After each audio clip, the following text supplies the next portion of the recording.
Wareham drops the home regular season finale against Falmouth. 5-2 the final. Commodores over the Gatemen. Alongside Cory Miller, I'm Josh Richardson. Cory, this was a game that kind of felt like nothing was clicking for the Gatemen. Very different from how it's been for a majority of the month of July. Yeah, that's for sure. I mean, the 4 straight losses are not a great look at all to kind of end the month heading into postseason play.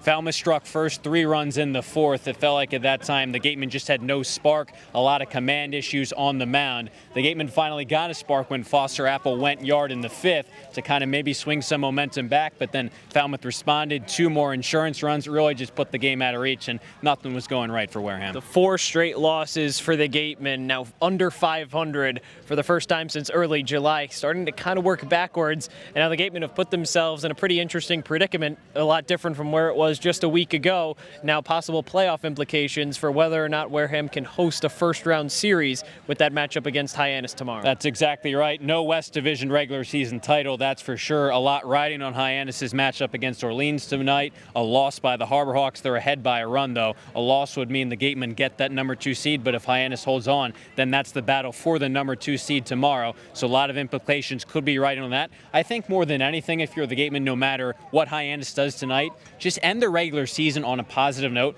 because if you lose 5 straight heading into the playoffs, that's really hard to recapture any momentum on the fly. Even though anything can happen in the playoffs, you want to end the regular season on a positive note. Well, a lot of positives to hopefully have the Gatemen end off the regular season with tomorrow. A lot of negatives on the field today, but one big positive, Wareham taking away a couple of awards for the season.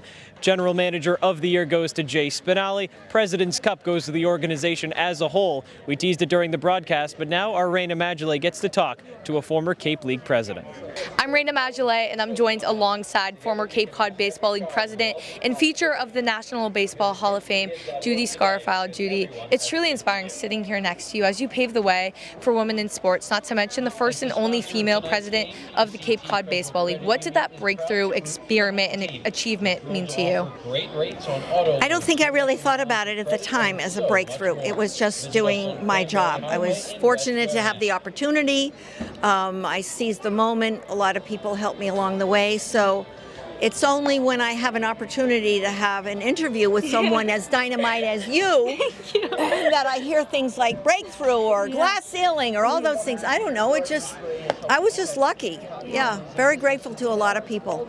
And you worked for the league for 45 years. You started as scorekeeper until you worked your way up to president. What was a hardship you faced as a woman in sports during your tenure here? Old Boys Network. Yeah. And how did you achieve it? How did you get through that and not give up on what you wanted to do ultimately? Perseverance, pick your battles. Yeah. Yep. And the evolution of women in sports truly has grown, specifically the last decade. What is your reaction to this growth? I'm very proud of women for following their passion and doing what they really love to do. And from time to time people ask me, any points of interest, and my suggestions are, don't make waves. Just, if you run into a problem, sit back, evaluate it, sleep on it, maybe a couple of nights, and then gradually work it out. If you become like an explosive reaction to a situation, you are not going to gain anything. And following, sorry, but you do have to stand up for your rights. Yes, absolutely. Yeah. I totally get what you're saying. Following with that last question, what do you believe the future holds for women in sports? Well, I hope we come to a point where people are judged for the job they do and not the gender or what color their hair is or any other thing about them, just the job they're doing. Absolutely. And last question, what advice do you have for young women, as old as young, that want to pursue a career in sports? Follow your dream. Yeah, even if it takes a while. But it's nice to have a backup plan. I'm a pharmacist. That was my backup plan. Yeah, so I had a career. Yeah. If I had tried to live on what I made in baseball, I would not be here. Yeah. Well, thank you so much. It's been an honor talking to you and meeting with you. Very nice to meet you. Thank you, Judy. Thank you. Thanks, Rayna, and congratulations once again to the entire Gatemen organization for this incredible accomplishment.